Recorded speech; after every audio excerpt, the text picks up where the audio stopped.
My wife went on one date with a man who turned our whole family life upside down. I have always considered my wife to be the dearest person, the one you can rely on and trust. But what was my disappointment when my wife decided to go a very dirty way and suffered the corresponding consequences. I had really hoped I'd be rewarded tonight with a bonus, but deep down, I doubted it. Sporting my dark blue tuxedo for the first time in 3 years, I must admit I looked quite sharp. However, I loathed dressing up to this extent. It was Friday night after all, and I should have been comfortably seated in my favorite lazy boy, enjoying a quality single malt. Instead, I found myself seated at a table among colleagues and their spouses for a fundraising dinner and dance in support of blessings in a backpack. This event was one of the most significant social gatherings of the year in our small Midwest town, with nearly everyone of importance in the area in attendance. My boss had purchased a table for the occasion, and both my wife and I were expected to be present. In fact, I had specifically instructed my wife to purchase a new, alluring dress for the evening, and she certainly didn't disappoint. If anything, she may have veered a bit too far on the side of seduction. "Damn it, darling," I said. "Attractive, not on the verge of an escort," I quipped as she walked down the stairs, fully dressed for the evening. At 35, I believe my wife was at the peak of her beauty. Her luscious red hair was elegantly styled atop her head, complemented by dangling gold earrings that accentuated her graceful neck. She wore a silky maroon dress with a low scoop neck design, showcasing her ample chest, while the hemline ending mid-thigh displayed the results of her diligent leg workouts at the gym. I had anticipated her choosing a gown, but this dress made a bold statement. "Hey, look at me." And indeed, I couldn't help but admire her, knowing full well that every other man would also appreciate the sight. I didn't mind others admiring my wife. However, it was crucial for her to remember that I didn't share what was mine. I made that clear to her on numerous occasions. I wasn't leaving anything to chance. While I would have preferred to be relaxing in my recliner at home, Hester was in her element, mingling with the elite of our city's society. As a middle school teacher, opportunities for her to socialize were limited, but she possessed a natural charm that drew people to her effortlessly. With her intelligence and wit, she captivated those around her, much like ants drawn to a picnic. We had mingled for a while and danced a few times before I headed to the bar, and Hester returned to our table. As I approached our seats, I noticed Hester engaged in lively conversation with a man seated in my place. It turned out to be United States Senator Thomas Norberto, who bore a resemblance to a Hispanic version of Tom Selleck from his Magnum Pie days. He was strikingly handsome, single, and stood at about 6 feet 4 inches, weighing 220 pounds. More renowned for his appearance than his intellect, he was being touted by some for the upcoming presidential race. I paused a few feet away, expecting my wife to acknowledge me, but she seemed completely taken by the senator, gazing at him with a level of infatuation I had never seen in her before, almost like a love-struck teenager. Since neither of them seemed inclined to acknowledge my presence, I decided to do it myself. "Excuse me, Senator, but that's my seat," I interjected as I arrived at my spot with 2 drinks in hand. He continued to disregard me and engaged further in conversation with my wife, whose face radiated with excitement. I waited silently for about 5 more seconds before abandoning my polite demeanor. I slid a wine glass between their faces, disrupting their interaction, and placed her glass on the table before her. Standing almost directly between them, holding my drink, I remained there until the esteemed senator finally caught on. I should leave now. I need to find my place at the head table, but I'll return later to continue our discussion," he said to my wife, effectively ignoring me throughout. "Idiotic fool," I muttered to Hester as I resumed my seat after his departure. "I find him intriguing," she remarked. "You, however, were quite rude. To a U.S. senator, for goodness sake. You seem to forget that you're my wife, not his, and he was occupying my seat without budging. That's incredibly impolite and presumptuous, even if he fancies himself the next president. She executed that particular eye roll with such finesse, a skill some women seem to possess effortlessly. I detested it, a sentiment I made abundantly clear to my wife throughout our 9 years together. As she shot me a glare, I avoided escalating the situation in front of our company. She harumphed in response but refrained from speaking further. Dinner stretched on for about 90 minutes before the band resumed playing and guests returned to the dance floor. Knowing Hester enjoyed dancing, I rose from my seat and extended my hand to her. However, she declined vehemently, meeting my gaze with a firm shake of her head. Disappointed, I returned to the bar for another drink. Engaging in small talk with other attendees, I lost sight of Hester when she began mingling, assuming she was socializing. However, keeping track of Senator Schmuck was effortless given his security detail. The senator continued to circulate and shake hands for the next half hour before stepping out onto an outdoor veranda. I'm not naive, so when Hester didn't return to the table after another 10 minutes, I decided to investigate the veranda. There, I found them engaged in a serious conversation with an elderly couple, the senator casually draping his arm around my wife's waist. I approached them and began to pry the senator's arm away, but someone suddenly grabbed me, twisting my arm painfully and drawing attention our way. "Nobody messes with a United States Senator, pal," a voice snarled behind me as I was pushed towards the exit. "That's my wife he's touching," I managed to say through gritted teeth as I was ushered out. He shoved me back into the main ballroom before releasing me. I demanded he fetch my wife, unless he wanted me to cause a scene.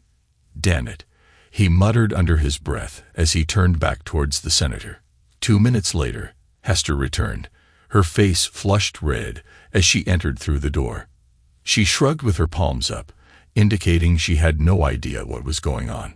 I grabbed her hand and practically pulled her out of the ballroom. The journey home began in complete silence, but I knew it wouldn't last. For some reason, Hester seemed to think that the best defense was a good offense. "You despicable person, you utterly embarrassed me tonight in front of a United States Senator," she yelled at me. Until that moment, I believed Hester and I had a solid marriage. Sure, we had our ups and downs like any couple, but I was confident we would make it. Now, not so much. "You're aware that you're my wife," I retorted. "Nobody, even if he's the President of the United States, has the right to put his arm around you possessively. You know that's crossing a line, yet you didn't even attempt to escape from his embrace. You behaved like a smitten teenager with a crush." She blushed and stuttered, but ultimately remained silent, bowing her head. I knew I had hit the mark. She was undeniably infatuated with the man.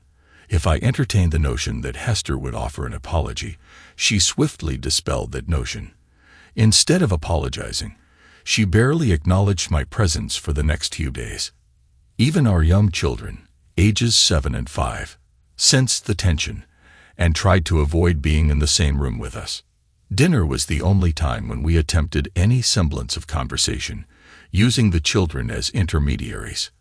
However, on Wednesday night, after putting the kids to bed, Hester declared that we needed to have a conversation. Not a casual chat, not a suggestion, but a necessity. Those 4 words never herald anything positive. True to form, nothing positive emerged from that conversation. My beloved wife informed me that she and the esteemed senator were going on a date on Friday night. Actually, it's not a date at all. "I'm simply going to accompany him to another one of those fundraising dinners," Hester replied when I questioned the appropriateness of a married woman going out with a man who isn't her husband. "That sure sounds like a date to me," I countered. "If you're accompanying him, it implies you're his date, and given that you're married." "You have such a narrow-minded perspective," she retorted. "I would never betray you." "What would you call it then when a married woman goes out with a man who isn't her husband? Even if there's no intimacy, going on a date with someone else is still crossing a line," I argued. "Would you be okay with me taking your attractive friend Angie out for dinner and dancing?" She twisted her mouth, making a face and giving me her characteristic squinty-eyed glare. I knew mentioning her attractive friend would grab her attention. She had a clear issue when it came to Angie, who, as the Rolling Stones put it, could make a dead man come. That's completely different, and you know it. Going with a United States senator is not the same as going on a date, she argued. Oh, right. Obviously. A huge difference. Listen, Hester, you can't go out with another guy, no matter how you phrase it. We're married. We made vows. Remember that forsaking all others part. I reminded her. You don't possess me, Reggie, even though we're married, she retorted. If I genuinely want to do something, I can and will. I'm not your property. Property? That's what happens when you marry a crossword enthusiast. You're certainly not my property. But you are the mother of my children. And I would really hate for you to break up our family, I pleaded. Her eyes widened in surprise. It seemed I had finally caught her attention. You wouldn't be that foolish, she scoffed. This is just... No, babe, this is a pivotal moment in our marriage. She grimaced once more but remained silent. I never expected this. I was utterly shocked when Hester descended the stairs in her outfit for her Friday night date. She wore a form-fitting, strapless white lace gown that accentuated her curvaceous figure and revealed a generous portion of her ample chest. I hadn't seen the dress before and assumed she had bought it specifically for this occasion. Damn, I murmured in disbelief. She took my expletive as a compliment and gracefully twirled around. At that moment, our children burst into the room, catching sight of Hester and freezing in their tracks. Mom, you look like a princess, exclaimed our 7-year-old Elise. Why are you dressed so fancy? Hester glanced between our daughter and me, seemingly expecting me to come up with an explanation. But I remained silent, simply staring at my wife. I can't tell her, Hester stammered. You can't because you know it's not right, I said sharply. Explain to your daughter why you're leaving us, your family, to go on a date with a U.S. senator. Mommy has to attend a special event for a little while. Hester began. You be good for Daddy, and I'll see you tomorrow morning. Why isn't Daddy going with you?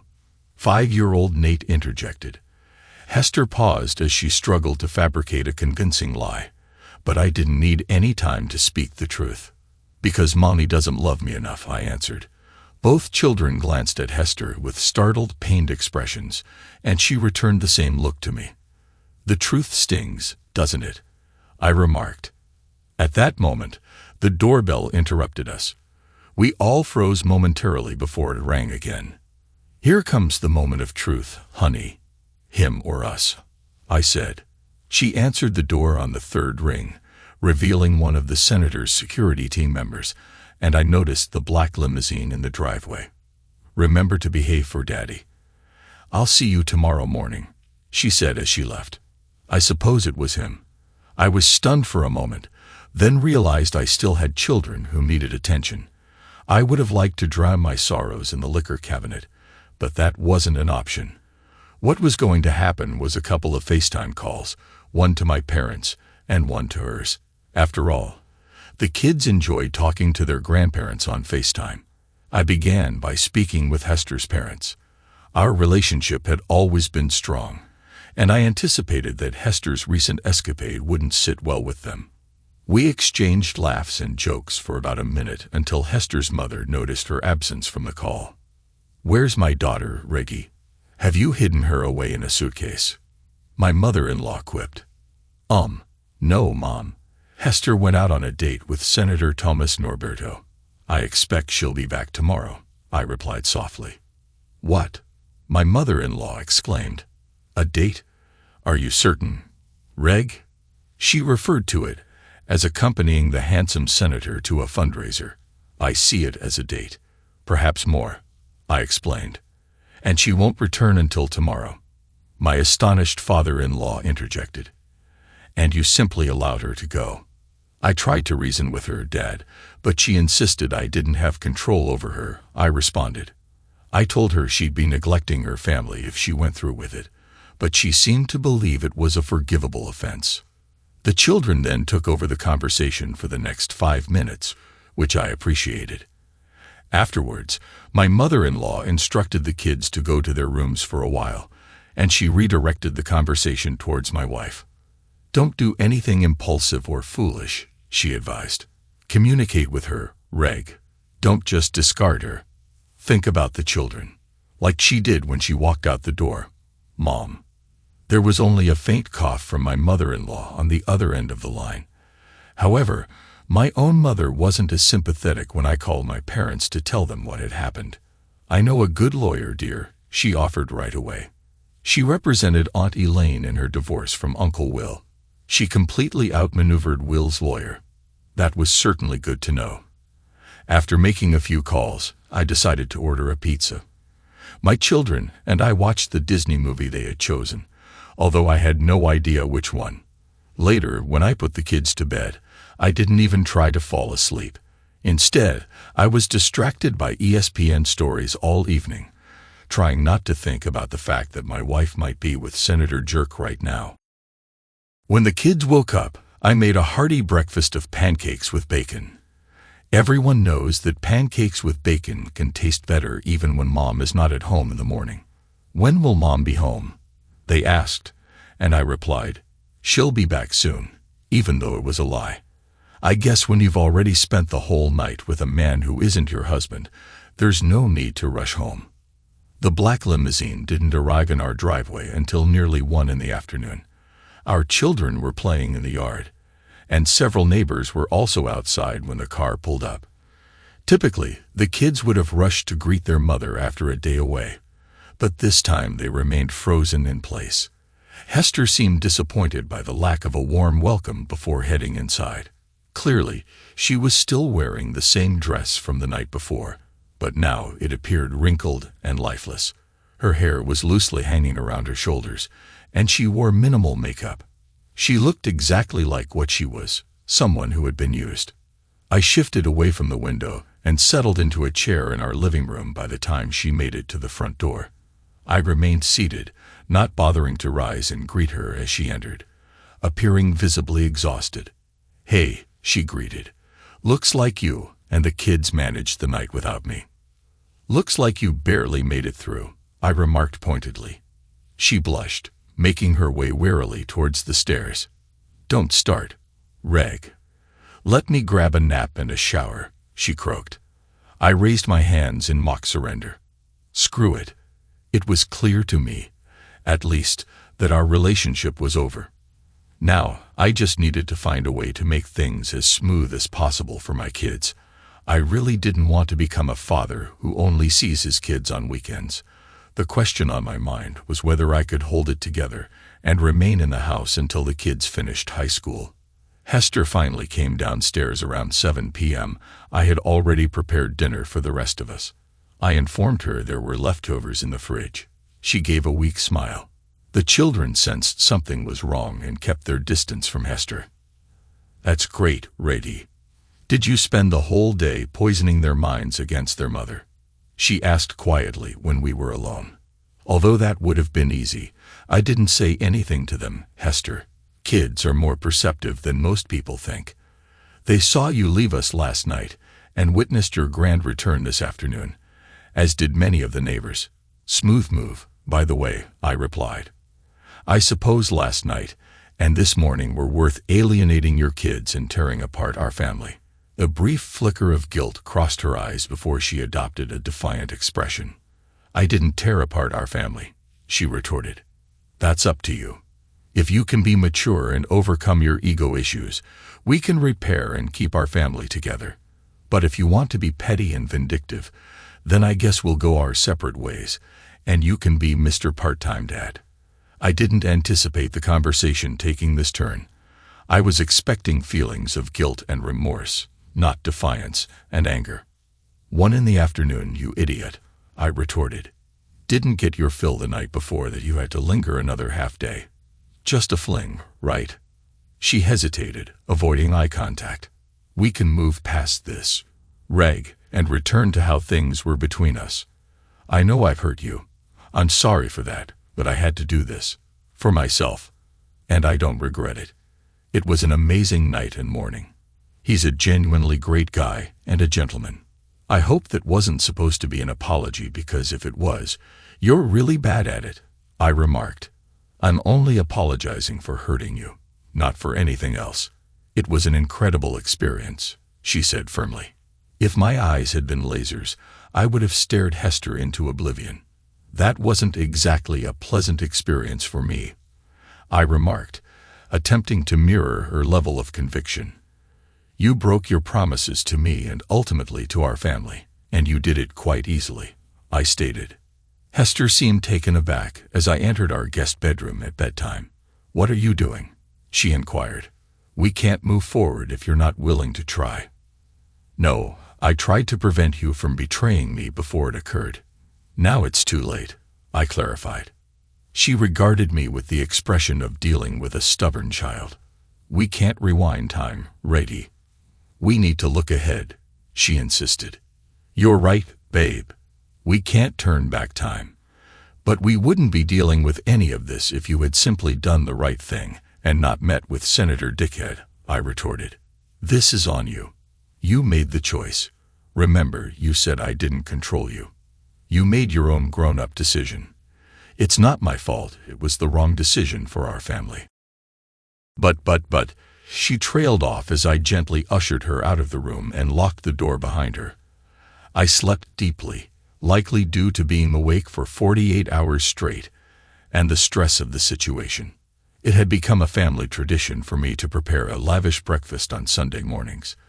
That day I decided to make Belgian waffles using my high-end waffle maker.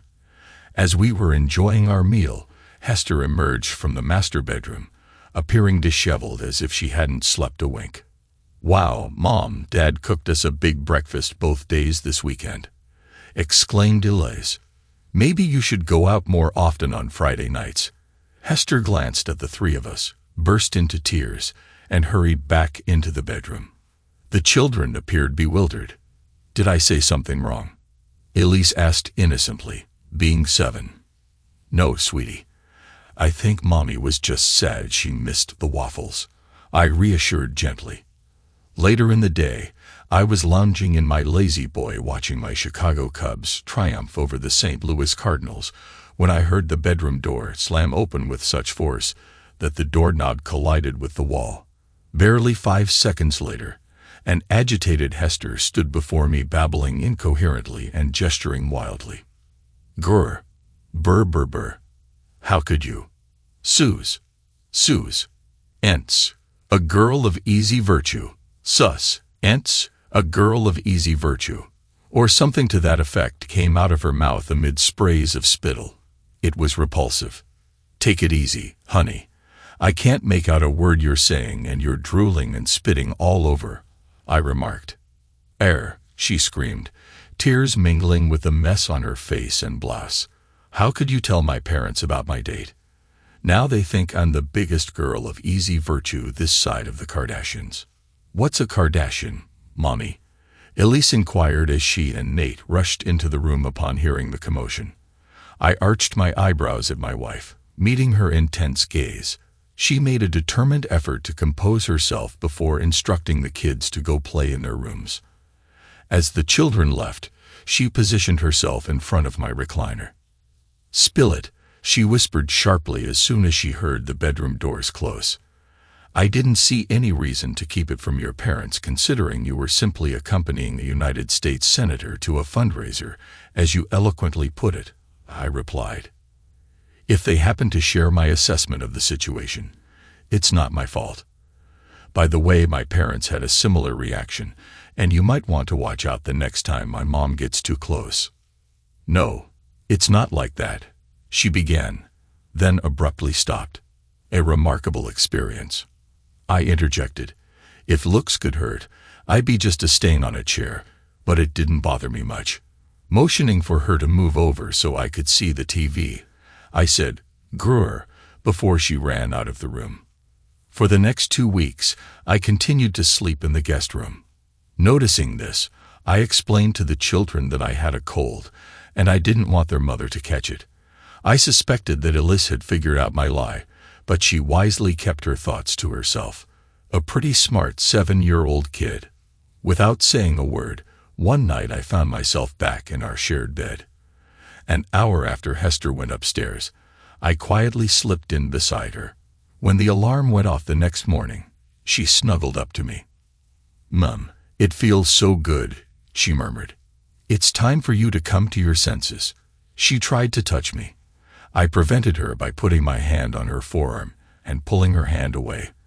I changed the position so that we were facing each other on the bed. Some actions are most appropriate to perform when you can make direct eye contact. "You're going to have to get tested and give me the results before I decide to sleep with you again," I said softly. "You might be willing to trust Senator Dickhead, but I'm not." Tears welled up in her eyes. She seemed about to speak but decided not to. Instead, she just nodded. It showed me that she and the senator weren't using protection. The situation is becoming more and more intriguing. My initial plan was to stay until the kids finished high school, which meant another 14 years until Nate went off to college. I was willing to endure because of my love for them. However, I couldn't imagine going without intimacy for that long, especially with an attractive woman living in the same house. Despite the implications for my character, I had reached a point where I didn't care much anymore.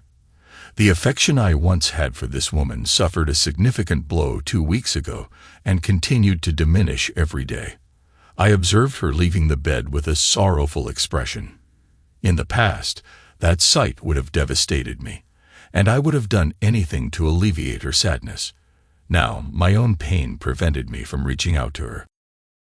Who was this woman now? The woman I married 9 years ago, who I've been with for the past 11, would have known without a doubt that I would never agree to her seeing another man, let alone engaging in intimacy with someone else. Hester and I crossed paths during our final year in college.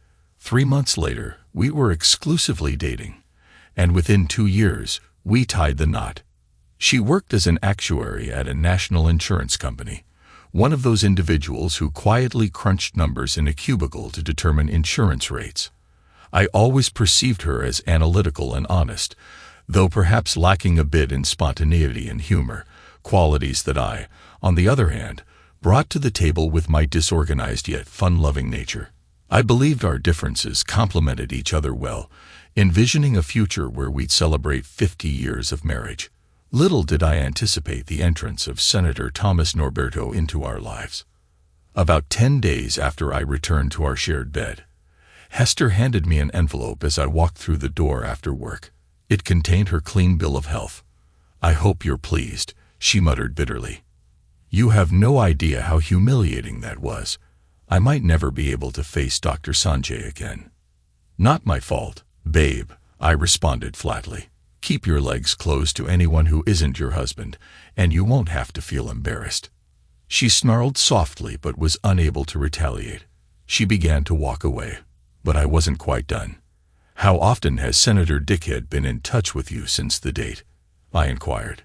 "We haven't been in contact," she started before I extended my hand, silencing her. She understood my intent. With a pained expression, she reached into her pocket and handed me her phone. Swiftly, I located what I assumed was his number, uncovering several texts and 2 phone calls linked to it.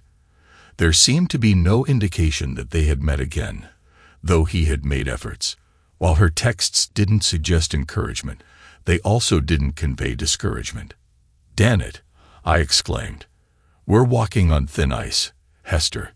If I find out about another date, our children may be orphaned because I'll end up in jail after I'm done with both of you." "Understood." Returning her phone, she took it solemnly and shoved it back into her pocket before making her way to the kitchen. One night later, she showed me signs of attention in bed, and my animal instincts got the better of me. I didn't have feelings for her. I just wanted to satisfy my needs. I knew perfectly well that she was trying to win back my favor, but I didn't care. I was more worried about something else. Given Hester's dramatic return home a few weeks earlier, I couldn't help but reflect on the local gossip. Although no one addressed me directly, I caught the sympathetic glances of some men and the barely concealed grins of some women. However, I didn't have to think for long, because one evening, when I was sitting on the back porch in deep thought, and Hester was engrossed in the TV in the living room. Elise came up to me. "Dad, what is a club for women of easy virtue, and how did Mommy become a member of it?" "What is it?" she asked softly. Darn it, the damage to my ego wasn't nearly as concerning as the repercussions reaching my children. I knew I had to refrain from speaking before I reacted. "Where did you hear that, darling?" I inquired, attempting to maintain a neutral tone so as not to intimidate her. "The girls mentioned that their moms have been gossiping and laughing about Mommy being part of the club of girls of easy virtue, and it doesn't sound good." "Are all the adults in our family part of this club, Dad?" Considering myself a decent poker player, I had to exert every bit of skill to keep my expression unreadable as I addressed my daughter. "Mommy made a mistake recently, Elise. It's something between Mommy and Daddy, nothing for you to worry about. The other moms shouldn't have been discussing it, nor should they be discussing that club. I want you to walk away when the other girls bring up that club. It's our issue, sweetheart, not yours. I'm sorry the other girls were unkind to you." I hugged her gently, hiding the tears in my eyes, hoping she wouldn't notice. This moment will remain in my memory until my last breath. Gradually, a sense of normality began to return to life in our house, at least from my point of view. And yet it was a new kind of normality. Regardless of whether Hester admitted it or not, things will never go back to what they were before that day.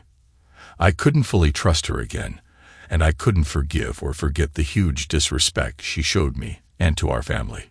Love? Well, to borrow a line from a Tina Turner song, what does love have to do with it?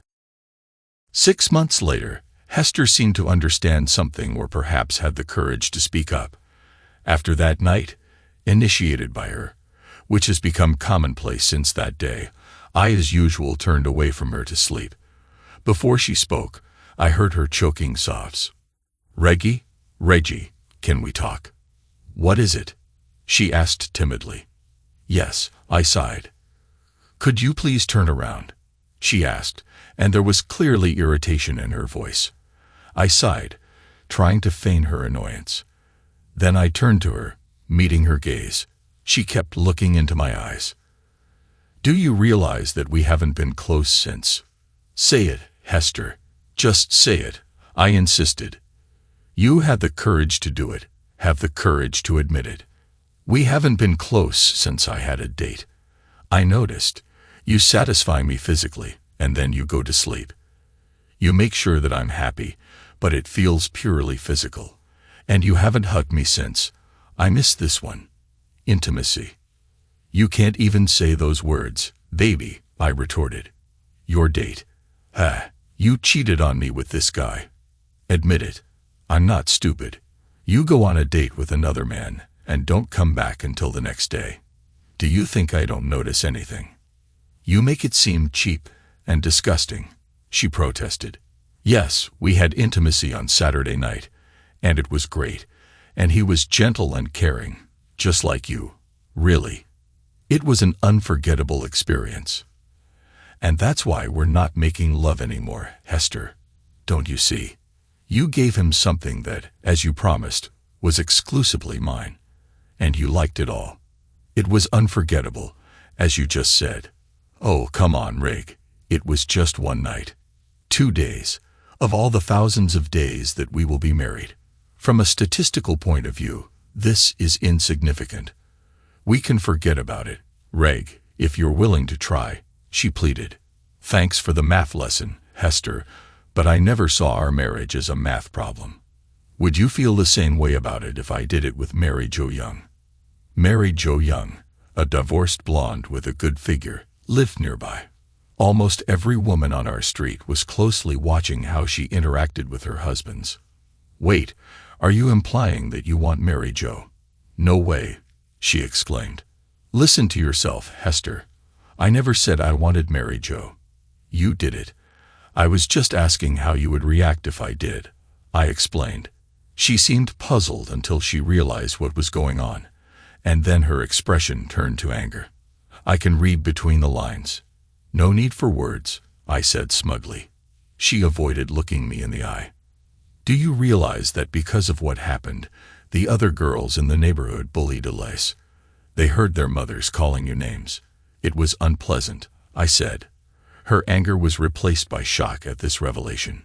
Elise never mentioned it. Oh, she breathed, digesting what she had heard. I'm really sorry. Not sorry enough. You described that evening as unforgettable. Well, it was definitely unforgettable for both of us. I will never forget your betrayal, I said. With that, I turned away and went to bed, unaware of her subsequent actions. Credit must be given to Hester. Over the next few months, she dedicated herself to being an exemplary mother. Traditionally, I had been the primary caregiver for our children, but suddenly Hester took on her share of responsibilities, shuttling the kids to their various activities and enthusiastically supporting them. It made me wonder if she had finally realized that prioritizing our family over her own desires was the key to keeping us together. What a revelation! The children seemed to appreciate the extra attention, but once again my daughter demonstrated her remarkable perceptiveness beyond her 8 years. Mom is really making an effort, Addie, she remarked to me one day. I hope she has apologized properly for whatever she did wrong. I tried to respond with a genuine smile, acknowledging her acute awareness. To the outside world, everything seemed fine in the Wilkerson household. I worked diligently to maintain appearances. Hester, on her part, seemed willing to go to great lengths not only to keep up appearances, but also to regain my favor. We were two individuals residing under the same roof, enjoying certain benefits, although she harbored a strong desire for a return to complete normalcy, believing that I would eventually yield to her wishes. Somewhere within me, remnants of my love for her still lingered. However, I couldn't simply erase 9 years of her being the central focus of my life. She made things more difficult for herself by maintaining contact with Senator Dickhead. After I checked her phone calls and messages shortly after her date, she made sure to keep them cleared. However, she was unaware of how simple it was to clone someone's phone for access to all their messages. It appeared that he kept in regular touch while she seemed to be attempting to keep him at a distance, at least for now. Can we arrange another date soon? I'll be in town, he texted almost a month ago. My husband is still upset about last time. I can't risk it, she replied. Needless to say, I wasn't impressed. A month later, we marked our 10th anniversary with a family trip to Chuck E. Cheese. The kids had a blast, but Hester didn't. She waited until the kids were occupied with games before expressing her disappointment with me. We've always celebrated our anniversaries together, just the two of us, with a special night. You've changed the tradition because you're still holding a grudge. When did you become so petty and small? She remarked. Once again, the answer to that question is the same as many others. The day of your date, you did this. To me, to us, and to yourself. I responded. Can't you move past this? She pleaded. How often do you two communicate? I asked pointedly. She dared to smirk before reaching into her pocket, retrieving her phone, and passing it to me. I tossed it up high into the air, catching it effortlessly upon its descent. I know you've been unfaithful, but I also recognize your intelligence. I'd wager there's no evidence of your affair on that phone, not since I confiscated it the first time. However, there are records of past texts and calls. You may not have initiated, but I've never heard you outright reject the guy either. Why is that? Her cheeks reddened as she averted her gaze. Yeah, I knew it was a rhetorical question, I muttered. My job and my children were my anchors during this tumultuous period, though my coworkers often remarked that I appeared in need of a solid night's rest, or perhaps 6. I was certain I was developing an ulcer, my alcohol consumption had increased, and sleep was elusive. There were nights when I lay awake for hours staring at my wife, pondering what had gone wrong. She insisted she loved me, rationalizing her actions as separate from our relationship. She felt entitled to her night out with Senator Dickhead and expressed no remorse for her actions, only regret for the pain she caused me. I waited anxiously for the other shoe to drop. Surprisingly, my mother-in-law emerged as a source of support during this trying time. She repeatedly expressed regret for her daughter's behavior. "We're sorry, Rady. We didn't raise her to be so selfish. But I genuinely hope you can find a way to move past this. I know you're doing it for the children," she confided during one of her calls to check on me. Entering the kitchen, I reached for another cooler of beer to bring outside. It was our regular monthly summer gathering in the neighborhood. Outside, we had 2 grills fired up, offering an array of hot and cold dishes, fruits, desserts, and various drinks. The weather was ideal, sunny, 80 degrees Fahrenheit, with barely a breeze. The gathering had been underway for a few hours and was likely to continue for another 5 or 6. These events were always a blast for both kids and adults alike. As I made my way through the house, I caught the sound of female voices emanating from our home office.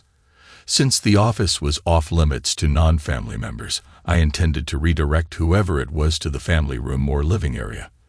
While most of the action was outdoors, occasionally someone sought refuge indoors for some air conditioning or quiet conversation. However, that particular room posed a challenge. Yeah, sometimes when Reggie really takes control, I think of him. He's dominant, powerful, and goes after what he wants. There are moments when I can't help but reminisce about that night.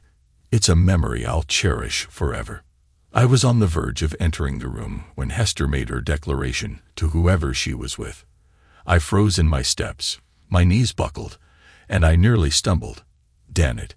How many people are aware that I'm being cheated on? I heard laughter. It seemed like there were 3 of them inside. I couldn't catch the rest of the conversation because I was too busy trying to hold back vomit. I felt relieved that I managed to reach the bathroom before getting sick, emptying out everything I'd eaten the night before, breakfast and lunch.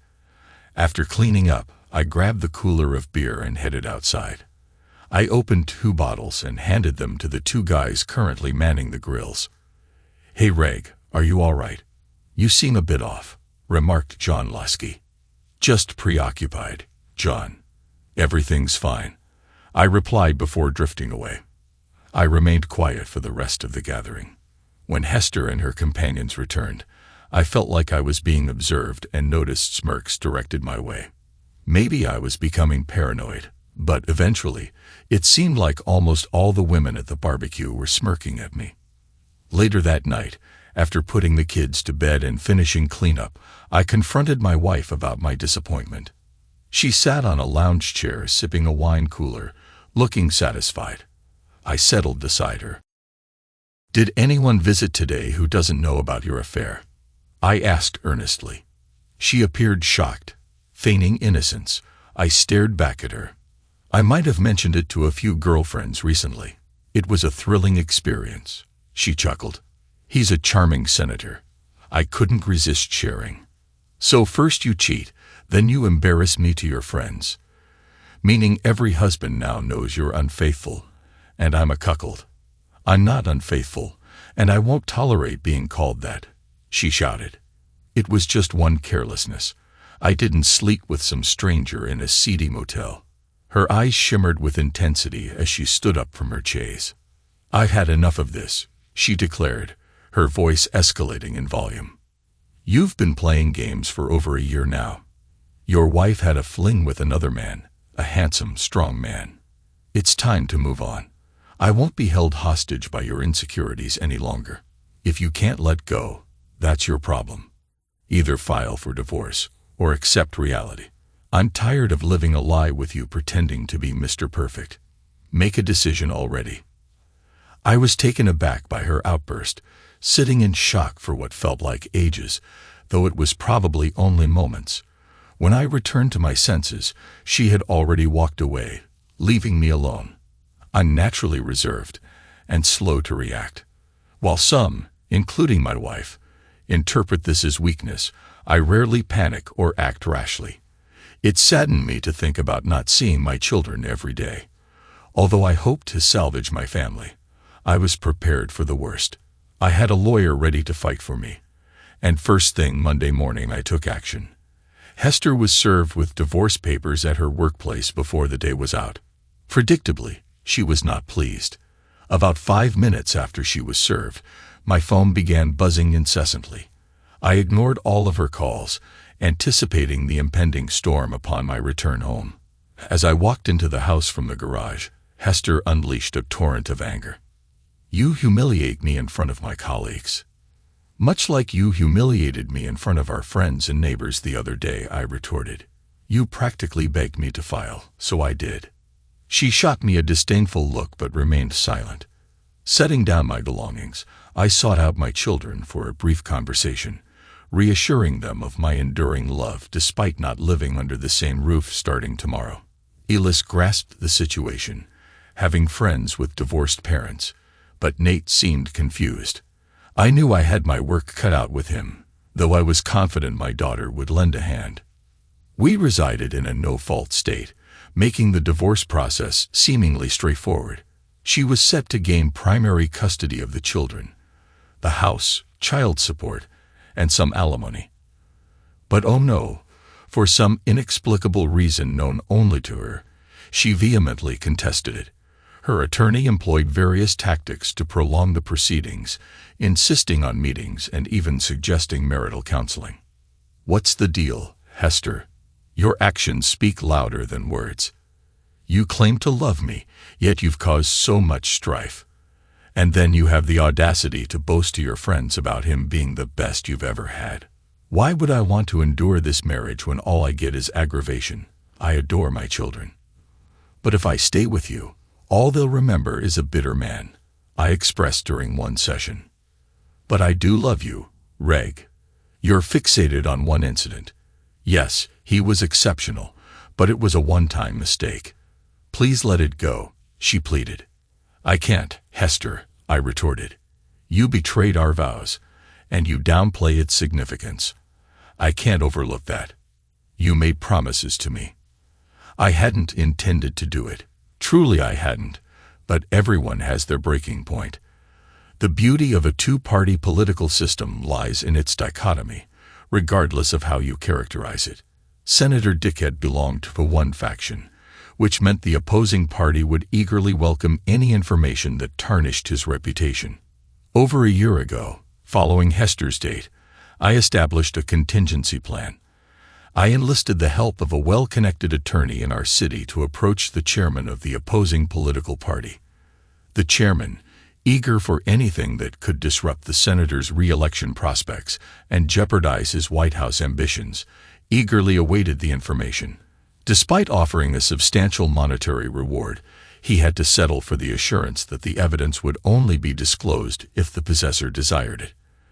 Every month, my attorney updated me on the chairman's persistent requests. This month, we were ready to fulfill the chairman's wishes. The meeting, which marked my first involvement, was scheduled at my attorney's office. After introductions, I retrieved a sealed plastic bag from my briefcase and placed it on the conference table. The chairman's astonishment was palpable as he glimpsed the contents of the bag. "Dear God," he murmured, "is that what I suspect it to be? If you suspect it's the downfall of Senator Dickhead's career, then yes," I replied. The chairman gazed at the bag as though it held precious gold bars. He refrained from reaching out to touch it. Instead, he simply continued staring with an expression of utter amazement. "How?" he whispered. "That arrogant woman returned home and headed upstairs for a shower," I recounted. "Since she handles the laundry, I suppose she felt confident I'd never sift through the basket. I waited until I heard the water running, slipped into the bathroom, and discovered the panties at the bottom of the hamper. Anyone who watches TV nowadays knows about DNA. I'm certain that when you have these tested, you'll find two distinct sets. By the way, here's her toothbrush for DNA comparison. I assume you'll manage to obtain the senator's sample to match, unless you already have it," I added, giving the chairman a stern look. He flushed and glanced away, just as I suspected. I knew that he already knew all the details of the situation, so there was no need to repeat it again. However, I noticed that his face reflected the unspoken question. Why? Because she's not smart enough to understand that she shouldn't mess with me. She cheated on me, But she arrogantly believes that I will eventually forgive her. Now she's even flaunting it in front of me. To hell with her and the senators he's associated with, I exclaimed. Your career is over, Thomas Norberto. Damn it, you foolish woman. How on earth did your weak husband manage to gather proof of our weekend together? I suspected he was aware, but actual evidence. How? Norberto yelled at Hester over the phone a week after I met with Mr. Chairman. I don't know. I have no clue what you're talking about, she stammered. I was taken aback when the call appeared on the phone I had used to clone hers. I basically admitted to her that I had bugged her phone several months ago, and they hadn't been using that method of communication, if they had been communicating at all. What have you done, Reg? She asked when I answered her call 90 minutes later. I knew exactly what she meant, but I was feeling mischievous, or so I thought. Ha, I replied. I just ordered a pepperoni pizza and garlic bread. Why would you even care what I eat? Wait, how do you even know what I'm eating? She snarled at me. I could tell from past experience that she truly despised my foolish behavior. She may have seemed convinced that I was a weakling, but she knew I wasn't foolish. Well, I suppose being right about one thing out of two wasn't too bad. I'm not sure how you managed it, but it seems you've exacted some sort of revenge on Senator Norberto. He threatened to rough me up over something you did, but he wouldn't disclose what it was. Thanks for that, by the way. My parents are furious with me. Yours are too. Elise has been giving me the cold shoulder, and you just can't seem to shake the idea that what Thomas and I did was separate from our relationship. Yeah, about that, I began. 2 months after my meeting with the chairman, Senator Norberto, practically guaranteed to retain his seat, suddenly withdrew from the Senate race, 8 months before the election, citing extreme mental exhaustion. With everything else happening in my life, seeking female companionship was the least of my concerns. I hadn't even looked at a woman in an attractive way for several months when it was my daughter who asked me about it. Daddy, when are you going to start dating other women? Elise asked cheerfully during the second weekend my kids were with me. Linda's mom really wants to go out with you. I found myself dumbfounded, my jaw likely hanging open, caught up in the whirlwind of divorce. I hadn't really considered my future much beyond tending to my kids every other weekend and for a couple of weeks in the summer. Linda's mom mentioned this, and you're fine with it? I asked, feeling taken aback. Well, she didn't tell me directly, Dad. I overheard her talking to Annie's mom, Elise explained. But yes, I'd be okay with it, Dad. I don't want you to be alone. But please, Dad, not Marcy's mom. None of us kids like her. Kids pick up on things, Dad. Linda's mom had been divorced from her no-good, despicable husband for around 5 years. She was a charming, vivacious blonde with curves, exuding the effervescent personality of the former cheerleader she once was. I had no inkling that she might be interested in me. When you're married, you don't go around considering other women's potential, or at least I didn't. Was I naive? Unbeknownst to me, Elise was observing me closely. It's all right, Dad. I'm almost 9. I understand about divorce and stuff. Nate, and I will be fine. You just take care of yourself. And just like that, it seemed, I was back in the dating scene. Linda's mother, Julie, was my first date after re-entering the dating scene, and it was enjoyable. Feeling a sense of obligation, I disclosed to her that I wasn't emotionally ready for anything serious, considering my recent return to dating. She responded with a comforting smile, assuring me that I didn't need to justify myself to every person I dated. Julie imparted valuable advice, almost like a crash course in dealing with divorced parents. She also warned me that I might attract attention from other divorced mothers of my kids' friends, given my reputation as a good guy, father, with a decent job, and well, not unattractive. She blushed a bit as she mentioned the last part. I went on to date Julie and a few other divorced mothers sporadically. Thoughts of my ex-wife, Hester, and our past marriage rarely crossed my mind. Occasionally, I acknowledged feeling lonely, but it wasn't enough to consider reconciling with her. I refused to dwell on the possibility of her betraying me again. Hester, however, wasn't hesitant to dismiss her affair as a mere silly mistake, insisting she'd never repeat it. A silly mistake? I scoffed. It was poor judgment, a lack of respect, and ultimately selfishness. You chose an affair with the senator over your family's love. Her mouth opened and closed twice. I could sense her desire to respond, but she found herself speechless, realizing there was nothing she could say to defend her position. I half expected her to persist, especially given that contacting the senator seemed futile now. My ex-mother-in-law informed me one Saturday during dinner while the kids and I were visiting that he had instructed her never to reach out to him again, she recounted. He seems convinced that you played a role in his withdrawal from the senatorial race, and he believes she didn't do enough to intervene. I raised an eyebrow and continued eating silently, choosing not to offer any remarks. A few months later, some of the guys from work suggested trying out a new upscale bar with a dance floor on a Thursday evening. I used to avoid such outings like the plague when I was married, but as a single man, I found myself going out regularly. 4 of us secured a table, ordered drinks, and surveyed the scene, taking in the atmosphere of the place. As soon as the 2 women entered, they caught my attention. The first woman looked to be in her early 40s, but she was dressed in a style that is more suitable for those over 30 and tried to create an atmosphere of youth.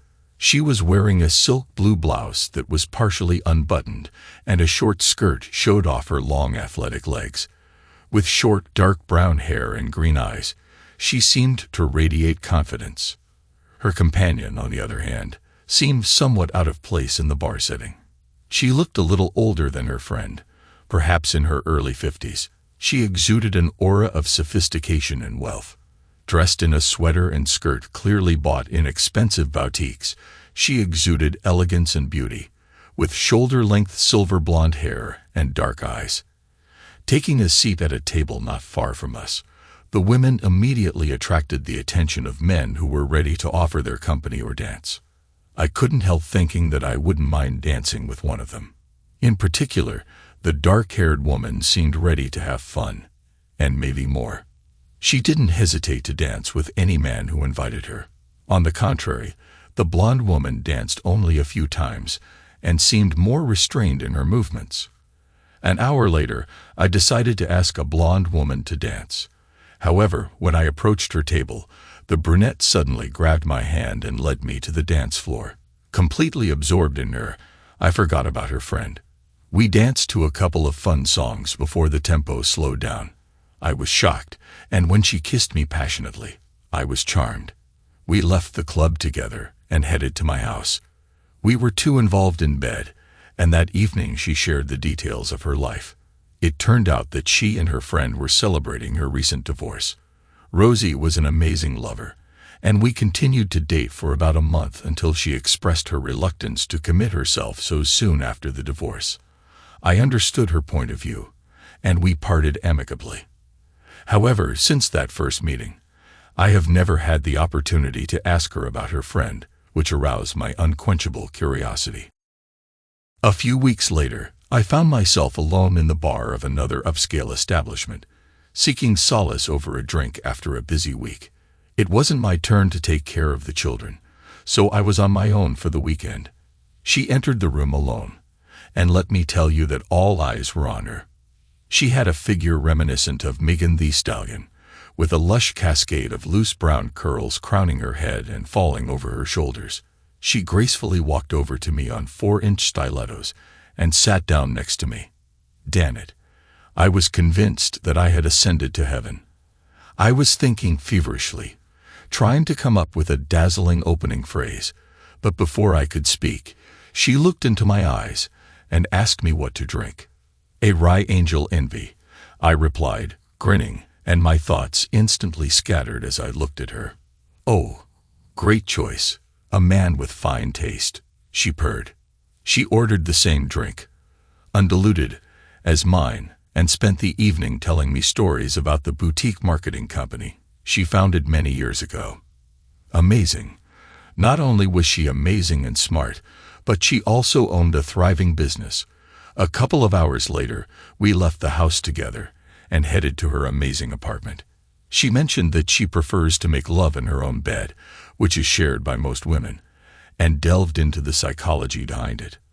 I seriously doubted that she was 45 years old, given her impeccably toned physique. Our first meeting was excellent.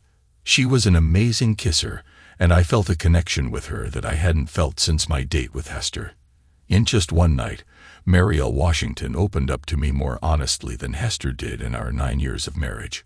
Mariel confessed that her commitment lay primarily with her career, and she had no desire for children, preferring instead casual relationships with several men. I felt a genuine connection with her and would have potentially fallen in love, but since that wasn't an option, I agreed to be friends with benefits. For the next year, we met about once a month until Mariel unexpectedly fell in love with a much younger man. Lucky guy. Occasionally, my ex-mother-in-law would call me. Despite the divorce, we remained close, bonded by understanding and the grandchildren. I still referred to them as Mom and Dad. "Could I ask you for a favor, Reg?" she asked cautiously. "Of course, as long as it doesn't involve your daughter," I replied. The favor involved escorting the personal administrator of my mother-in-law for their company's upcoming Christmas party. Seriously, she's a decent person, Reg. She went through a divorce a couple of years back with an abusive cheater, and I don't think she's dated anyone since. She's been hurt, Reg, and she needs a decent guy to prove not all men are scoundrels. And I believe you're that decent guy, my ex-mother-in-law explained. Isn't it strange when your former mother-in-law tries to set you up on a date? Just one thing, Mom, I interjected. Please tell me she's not dull. Mom got the joke and chuckled. I think you'll be pleasantly surprised, Reggie. You might even let us have the kids for an overnight or two. She teased. Mom was spot on. I was pleasantly surprised. Sherilyn Cerrito was a petite bundle of charm with a physical presence that boasted well-proportioned assets. She was sociable without being overly bubbly and had a cute habit of wrinkling her nose and squinting her green eyes when she was happy. Equally important, she genuinely had a great personality. I made a point to stick close to Sherilyn throughout the evening, giving her my full attention, just as I would have with my ex-wife. Sherry seemed delighted with the gesture. She was engaging in conversation, though she tended to defer to others, which I guess was understandable given her background. We sat with my in-laws at a table. Mom displayed her usual grace, while Dad initially seemed a bit reserved. I understood his demeanor, but he gradually became more open as the evening progressed. I surprised Sherry with my dancing skills, which I had learned to please my ex-wife Hester, who loved dancing. Sherry also showed proficiency, especially in fast dances, and seamlessly fit with me in slow dances as if we had been together for years. I enjoyed the sensation of her body pressed against mine. As I escorted Sherry to the door, she gave me a gentle kiss on the lips and shared her phone number. I knew I owed my in-laws more time with their grandchildren. After waiting 3 days, I called Sherry and asked her out. She agreed to a date the following Friday at one of the city's top Italian restaurants, followed by an art show at a local gallery. Sherry dressed more provocatively for our date than she had at the Christmas party, impressing me even more.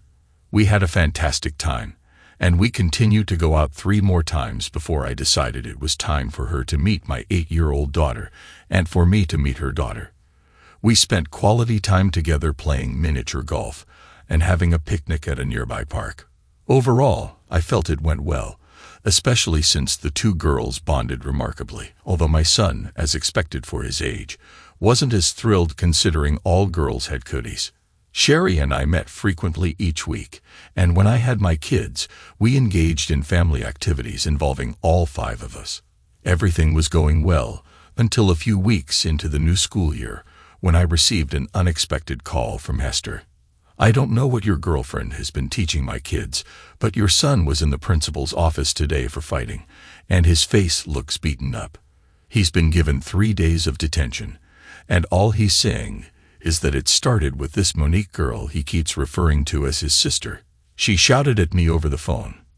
Firstly, you don't have the right to call my girlfriend names like that. As for Nate, I'll come over after dinner to take him out for some ice cream.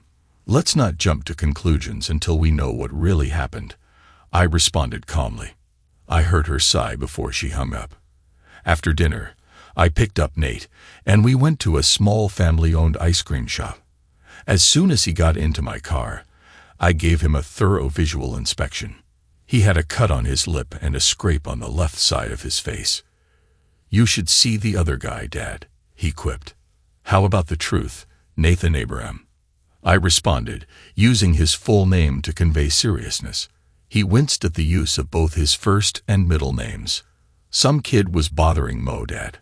I told him to leave my sister alone. He threw the first punch. Then I hit him pretty hard. They say I broke his nose. It made a loud crack, and there was blood everywhere," he explained, trying to suppress a grin.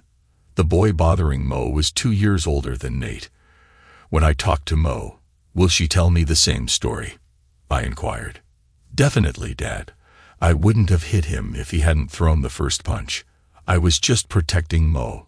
You always tell me to look out for Elise, so I figured it applied to Mo too." "She's so small, Dad," Nate justified. "She is, Nate, and you did the right thing," I replied, unable to conceal the pride in my voice. Monique inherited her petite stature from her mother, standing at least half a head shorter than most of her classmates. I had always emphasized to Nate the importance of looking out for his sister, and it seemed he now considered Monique as part of his family. It was intriguing how sometimes the innocence of youth could surpass the wisdom of age. "I'm proud of you for defending Mo, but keep it between us," I told him. "I'll speak with the principal and see what can be done. You might want to fill your mother in on Mo's situation. It seems you and Elise haven't been keeping her fully informed about my life, which I appreciate, by the way. But it might be better if it comes from you and Elise," I suggested. My 7-year-old understood perfectly. Children mature so quickly these days. "Oh, and Dad, when are you and Sherry tying the knot? She's amazing, you know," he added. As I said, they grow up fast. And he was right. It was time to commit to that woman. The following day, I contacted the principal. The school enforced a strict zero-tolerance policy regarding fighting, irrespective of whether a student was acting in self-defense. Nonetheless, they also upheld a zero-tolerance approach towards bullying. Consequently, the perpetrator received a 6-day detention following interviews with witnesses. Although I disagreed with the policy, I advised Nitty to accept his punishment maturely. Furthermore, I assured him of my support and promised to propose to Sherry as soon as I could afford the ring. Things got messy when Hester discovered that Sherry was Mom's personal assistant and that Mom had arranged their initial meeting. "What on earth, Mom? Aren't you supposed to be on my side?" Hester yelled at her later, according to Mom. "There's no your side," Mom responded. "He's not coming back to you. You completely messed that up. So why let a good man go to waste? Cherilyn is a wonderful woman and a great friend. She deserves someone like Rady." The scream that came from Hester was described by Mom as horrifying as she recounted the incident. While both my children enjoyed Sherry's company, my daughter in particular seemed to admire her nurturing demeanor towards me. Sherry had a natural inclination to fulfill my desires, making me feel like the master of my domain. This, in turn, encouraged me to treat her as my queen. Elise appeared to delight in witnessing the affectionate competition between Sherry and me. "I'm not sure if you two are endearing or nauseating," Elise remarked one day, "but I enjoy being around to witness it." A couple of months later, our small wedding only included our 3 children, my parents, and my ex-in-laws as guests. The court clerk who officiated the ceremony was taken aback when my ex-mother-in-law stood as Sherry's maid of honor. "It's quite a tale," I chuckled when she inquired. "Nobody expects the Spanish Inquisition originates from the classic British comedy ensemble, Monty Python's Flying Circus." But truth be told, Nobody anticipates an inquiry from a federal marshal either. It caught me completely off guard when two such officials entered my office on a Monday morning. It seemed the authorities were displeased about a certain former senator's altercation and subsequent injury in the restroom of an upscale restaurant in Houston, TX. My name, along with that of several other aggrieved husbands, surfaced as potential suspects. I clarified to them that my alibi involved being at home with my wife and 3 children several hundred miles away from the scene of the crime. I can't say I'm sorry to hear about the senator's troubles. Nobody, and I truly mean that, deserves it more. I remarked to the discontented marshals. You do realize that the fool slept with my then-wife almost 4 years ago. If I had any intentions, wouldn't I have acted long before now? I retorted with heavy sarcasm. However, the grilling from the federal agents was just the beginning. A week later, a reporter from the Associated Press showed up at my office, seeking details about the aforementioned incident. It appeared he had somehow obtained a confidential roster of 26 women the senator allegedly had affairs with during his time in office. At this juncture, several individuals were aware of Hester's rendezvous with the senator, though I certainly didn't broadcast it. Over the years, Hester likely disclosed it to more people than I did, as she took pride in her achievement. However, I couldn't help but wonder about her level of pride when news of the senator's misconduct emerged, implicating her as one of his lovers. Why did you disclose that to him? She practically yelled at me over the phone. I didn't. He informed me that your name was on the senator's roster. All I did was confirm the accuracy of your inclusion on the list. I wasn't going to fabricate to spare you from embarrassment. Promiscuous. I am not promiscuous, she screamed at me before I ended the call. I must confess, I chuckled. I also entertained the thought of taking an extended vacation out of town when the news article broke. She messed up, literally, and yet I was going to suffer an embarrassing fallout as well. Sherry talked me out of that notion, so to speak. Don't engage in any confrontations. Stick to the truth. She cheated. You divorced her. Move on, Sherry advised. Unfortunately, my children were going to endure verbal bullying for the remainder of their school years. We would be addressing the fact that their mother was a self-centered cheater for years to come. I also sympathized greatly with my ex-in-laws, who had become close friends of ours. After the article came out, we invited them to stay with us in the house we had purchased for a couple of weeks. During that time, they mostly stayed indoors and avoided answering their phones. I love my daughter. You understand how it is when you're a parent. But I'm so ashamed that she thought it was acceptable to act promiscuously for a day, Dad confessed. No father wants his daughter to be seen in that light. As time passed, the scandal faded, and life returned to normal. Gradually, my children started spending more time with Sherry, Mo, and me at our home. It wasn't anything formal, but our house naturally became the gathering spot for neighborhood kids. Initially, Hester complained, but I believe Mom smoothed things over. Additionally, I ensured that Elise and Nate maintained open communication with Hester, so she couldn't accuse me of taking her children away. Again, having Mom and Dad visit frequently helped ease tensions, I think. When the kids were with me, we rarely discussed Hester. Though she remained their mother, she had become an ex in my life. They also avoided mentioning her out of consideration for Sherry, whom they had taken to calling Mom naturally, as Mo did. Initially, I sensed discomfort from Hester's parents when the kids started referring to Sherry as Mom, but that soon dissipated since they had been close to Sherry even before we got married. Amidst the tumult in my life and my family's, I paid little attention to what was happening in Hester's life. I knew she occasionally dated, based on what the kids mentioned, but I was taken aback when Elise announced one afternoon that her mother was engaged.